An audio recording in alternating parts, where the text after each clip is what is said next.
அதிமுக பொதுச் செயலாளராக இருக்கார் எடப்பாடி பழனிசாமி. அவரோட ஜாதகம் வலுவாக இருக்குது, ரைட்டு, ஒத்துக்கிறோம். ஆனால் கூட்டணி கட்சிகளோடு சேர்ந்து அவர் போட்டியிடும்போது அவங்க அந்தந்த தலைவர்களோட ஜாதகமும் வேலை செய்யும்ல. அப்போ எடப்பாடி பழனிசாமி முதலமைச்சர் ஆகிறது உறுதின்னு எதை வச்சு நம்ம சொல்ல முடியும், இல்லை கணிக்க முடியும்? ரொம்ப அற்புதமான கேள்வி. அதாவது நிறைய அரசியல்வாதிகளுடைய ஜாதகத்தை நம்ம பார்த்துக்கிட்டே இருக்கிறோம்.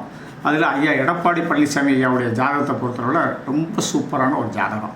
ஏன் அப்படின்னு கேட்டிங்கன்னா, அவர் ரிஷப லக்கண ஜாதகம், லக்கணத்திலே குரு பகவான். அப்போது ஒரு பெரிய தலைவராக, ஒரு லீடராக, தனிப்பெரும் தலைவராக உருவாகக்கூடிய அமைப்பு அவருடைய ஜாதகத்திலே ஏற்கனவே இருக்குது. அப்போது அதனால் அவர் எவ்வளோ ஒரு சாதாரண ஒரு தொண்டனாக இருந்து ஒவ்வொரு படிப்படியாக வளர்ச்சி பெற்று இன்றைக்கி தமிழ்நாட்டினுடைய முதலமைச்சராகவும் ஒரு பதவி 4.5 வருஷம் இருந்திருக்கிறார். அப்போ ஒரு ஜாதகம் புதன் 10ஆம் இடத்துல இருக்கும்போது அப்படி ஒரு முதலமைச்சர் ஆகக்கூடிய தகுதி இருந்ததுனால தான் அவரால் 4.5 வருஷம் அந்த ஆட்சியை கொண்டு போக முடிந்தது. தனிப்பெரும் தலைவராகவும் உருவானார். அவருடைய காலகட்டத்தில் அவருடைய பலத்தை வச்சு தான் அந்த கட்சியை இயங்குகிற அளவுக்கு அவர் கொண்டுட்டு வரக்கூடிய சக்தியை அவர் கொண்டுட்டு வந்தார். அதற்கு பிறகு என்ன அப்படின்னு கேட்டிங்கன்னா, அடுத்த எலெக்ஷனில் அவர் எதிர்க்கட்சி தலைவர் ஆகிட்டார்.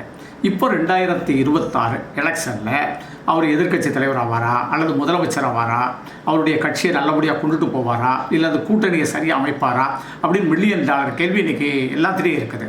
ஆனாலும் இன்றைக்கும் அவர் எத்தனை லீடர் எத்தனை பேர் வந்தாலும் சரி அவங்களெல்லாம் ஃபீட் பண்ணி வளர்ந்து கொண்டு தான் வர்றாரு. ஆனால் ஜாதகத்தில் 10ல் புதன் உட்கார்ந்து இப்போ திசையை நடக்கிறதுனால அவர் கண்டிப்பாக தனிப்பெரும் தலைவராகவும் ஆட்சி அமைக்கக்கூடிய சக்தியும் ஜாதகத்தில் இருக்குது, இல்லைன்னு நான் சொல்லலை. ஆனால் ஒரு விஷயம் என்னென்னு கேட்டிங்கன்னா, அதற்கு தகுந்தால சில கூட்டணிகளையும் அவர் எடுக்கக்கூடிய சரியான முடிவுகளையும் அவர் சூப்பராக எடுத்துட்டார் அப்படின்னா கண்டிப்பாக அவருக்கு அந்த மாதிரி ஒரு தகுதி கண்டிப்பாக வந்துடும் ஒரு பக்கம். இன்னொரு பக்கம் என்ன அப்படின்னு கேட்டிங்கன்னா, நமக்கு ஜாதகத்தில் எவ்வளோ பெரிய நம்ம எவ்வளோ பெரிய தகுதி இருந்தாலும் அதற்கான பல முயற்சிகள், பல ஸ்டெப்புகள் வைக்கணும். அப்போ அந்த ஸ்டெப்புகளில் பார்த்திங்கன்னா சில இது எதிர்க்கட்சி தலைவர் அவர் சரியாக செயல்பட்டாரா அப்படிங்கிறதெல்லாம் நம்ம பார்க்கணும்.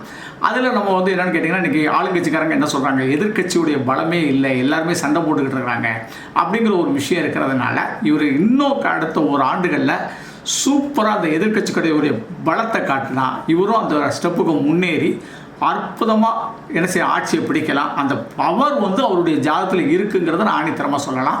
அதற்கான அவருடைய முயற்சியும் கூட்டணியும் பலத்தையும் கரெக்டாக வச்சுக்கிடலாம். கூட்டணி ஜாதகங்கள் அப்படிங்கிறதெல்லாம் விட தான் திறமையை கூட்டிட்டாலே அந்த ஸ்டெப்புக்கு அழகாக வரக்கூடிய சக்தி இருக்குது. அதனால் அதிமுகவை பெரிய அளவில் கொண்டு போவார், சட்டமன்றத்துக்கு உறுப்பினர்களை கொண்டு போவார்.